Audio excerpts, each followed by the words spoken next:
Hey, BassGeek here, and during the dog days of August, bass fishing can change from your first cast in the morning until your last cast during the hottest part of the day. That's why these aren't just my 5 favorite bass bait categories for August. This is the order that I use them in to follow those bass and load the boat all day long.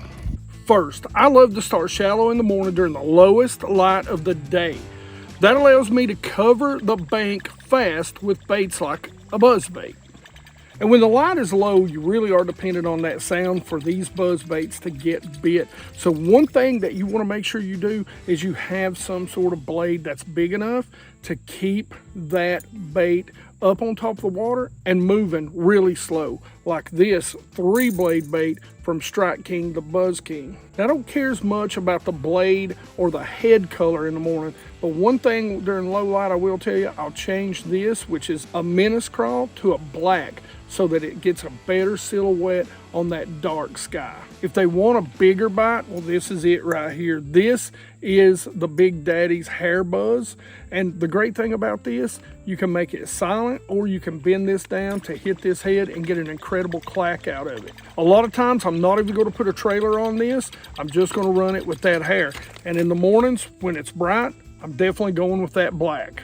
And when the bass are in a less aggressive mood and that loud, intrusive buzzbait just isn't getting bit, well, that's when I go to a popper. So while the light's still low, one of my favorite baits to throw, because I can pop it, chug it, walk it, is this right here. This is the Rio Rico. And I love to throw it in black while the light is still low. One of the others that I like, and I can do all the same things, but it's got a much deeper pop to it, is the Demiki. As the morning gets brighter, the shad is going to move offshore and the bass are going to follow. Now, the bass are going to suspend up just below the depth of visibility and they're going to push those shad to the surface. And that's when I'm going to start with some walking baits and some popping baits. But one of my favorite baits is this bait right here by Catch. This is the Viva Sky Pencil Popper. It does everything for me, from walking to popping to chugging even just below the water surface. This thing is super finessey, super quiet, and with that feathered treble, gets me a ton of bites.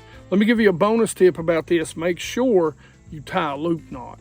During the summertime, I don't like a lot of rattles, especially in this clear water. So if I'm using a walking bait, I'm wanting something that's got that one hard knock to it, or I want it completely silent. And so for that one hard knock, this is one of my favorites, and it's one of my go-tos in the clear water. And this is the Heddon one knock, one of my favorite colors, Pearl Melon. Now, when the bass start feeding on those shad that are a little bit smaller, I love to go with a clear bait with a feathered treble. Now, this bait doesn't come with a feathered treble, so we put one on. This is the Evergreen JT95 Silent. Something else I like about it, I kind of like and don't like, are the 3 hooks. The 3 hooks, you're definitely going to hook up with them, but they do tend on the cast to get a little tangled. Now, another bait that's really important because it does so many different things, and especially if they're busting, they're easy to land right on those bass's head, is the popping bait. Now, again, one of my favorites, I don't remember the exact color of this bait. I'll put the link in the description for it, but it's absolutely one of my favorite colors when it comes to the Rio Rico. Now, I always fish the little bit bigger baits, so like the 3-inch baits. I think that mimics the shad, especially late in the year. And again, you'll see I need to replace the feathered treble on this one. But especially when you get in and those shad fryer out there and those bass start to key in more and more and more on those as we get closer and into fall, that white feathered treble is important.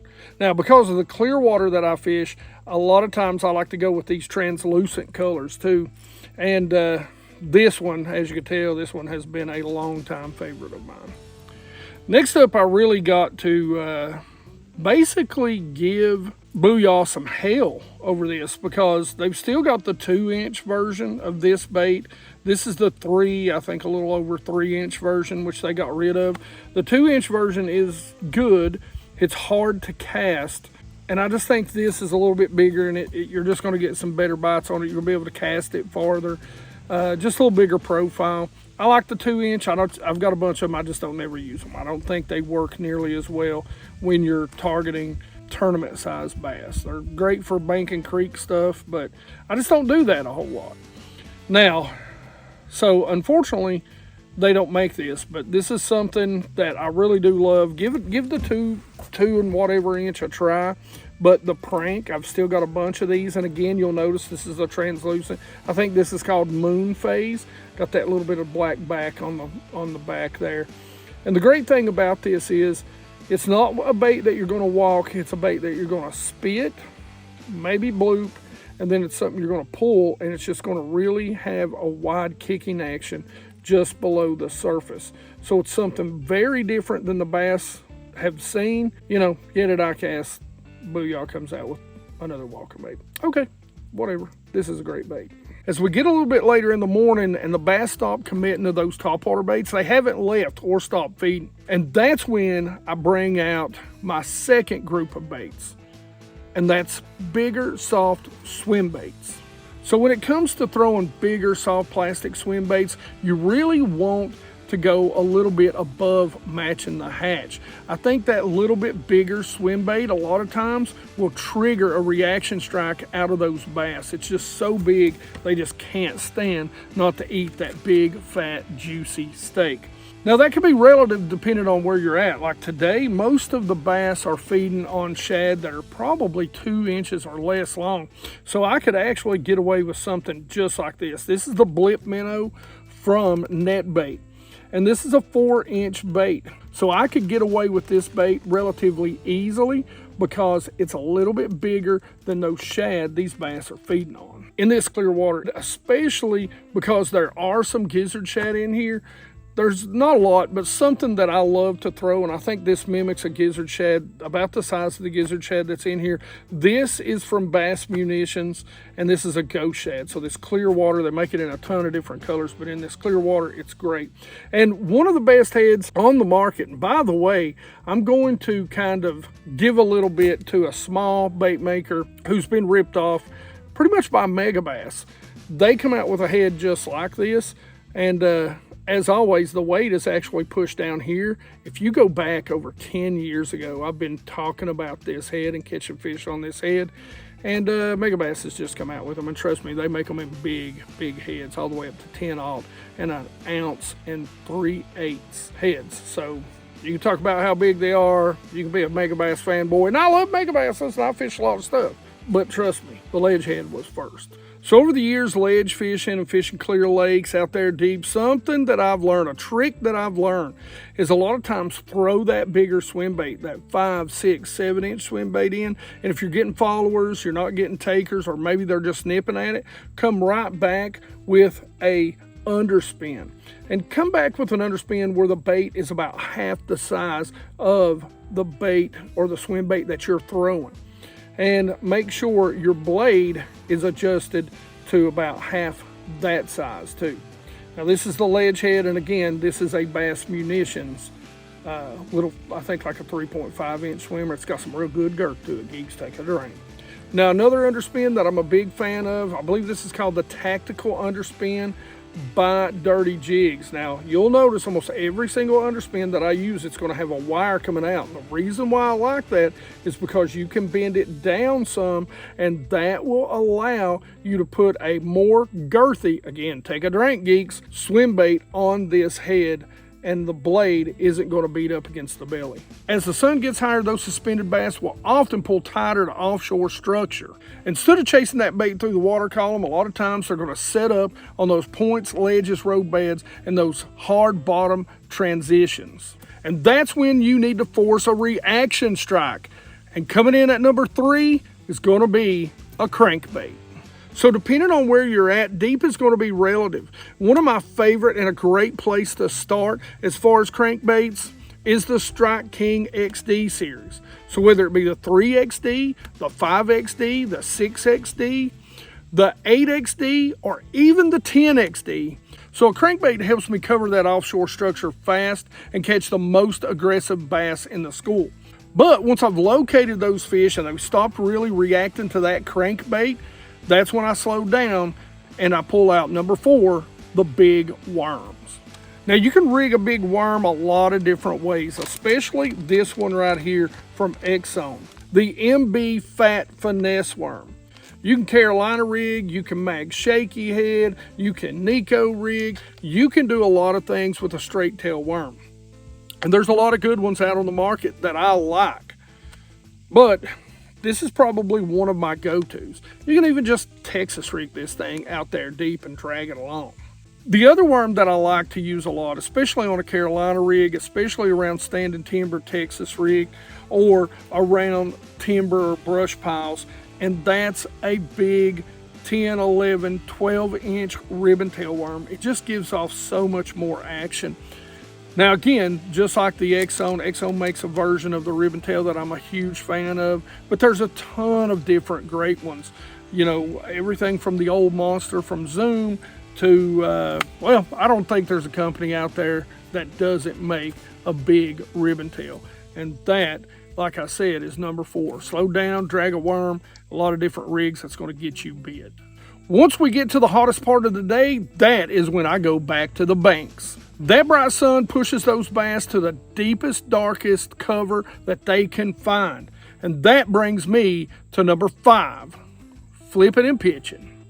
Now there's a lot of things you can flip and pitch, and in the clear water that I fish, one of the things that I've had a ton of success on, it's pretty simple. It's a Cinco. Some sort of stick bait. You know, it's hard to beat a Gary Yamamoto Cinco. They're just so soft, the bass inhale them, and they just don't turn loose. The worst thing that can happen when it comes to a Yamamoto Cinco is they swallow them. So once you feel the nibble, set the hook, swing away. But another great bait to flip, and I think gets overlooked a whole lot, and that is a big finesse worm, like the Exxon MB Fat right here, peanut butter and jelly, great color, even in the clear water. Now I know this is an unusual flipping bait, and it's not just a flipping bait, it's also something that you can just Texas rig and drag because it's got such an incredible thump or vibration to it. I know it's an unusual bait. I know a lot of you said a lot of crazy things, and I did get a laugh out of that. It was incredible. But this bait works, guys. With the eye, I always want to call it I-say, but it's E-say, and this is the AK Punch. Listen, it has got a, you know, big bulbous tail on it that gives off an incredible thump when you're flipping it. But the 2 brands of flipping baits that are really my go-to is this one, which is Exxon. This is the Adrenaline Crawl, and in both of these brands I use 2 different sizes. This is the 4.25, and especially around a new moon, this is the 3.25. Those small crawls molt during that time of year.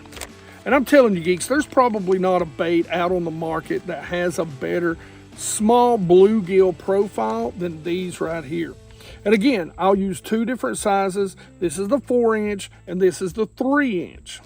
The Strike King structure bug, or I call it the Rage bug because that was the original name, really does have that small bluegill profile if you look at it, especially if you keep these connected. You got the dorsal, the peck, and then the tail, right? Now, if you want it to look a little more like a crawl, you just break these apart, and you want more action, you break these apart and let it really have a flap as it falls.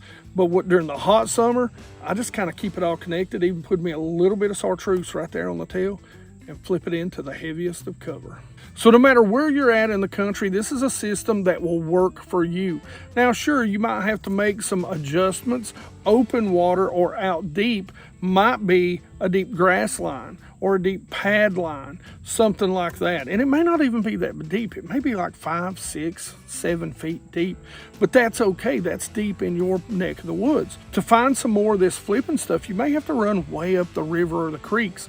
That's something else that works real well this time of year. But if you follow this little system, trust me, come August, you're gonna catch a lot more bass in the dog days. If you've got questions, comments about this system, make sure you put them down in the comments section below and tell me what some of your favorite techniques are for the month of August.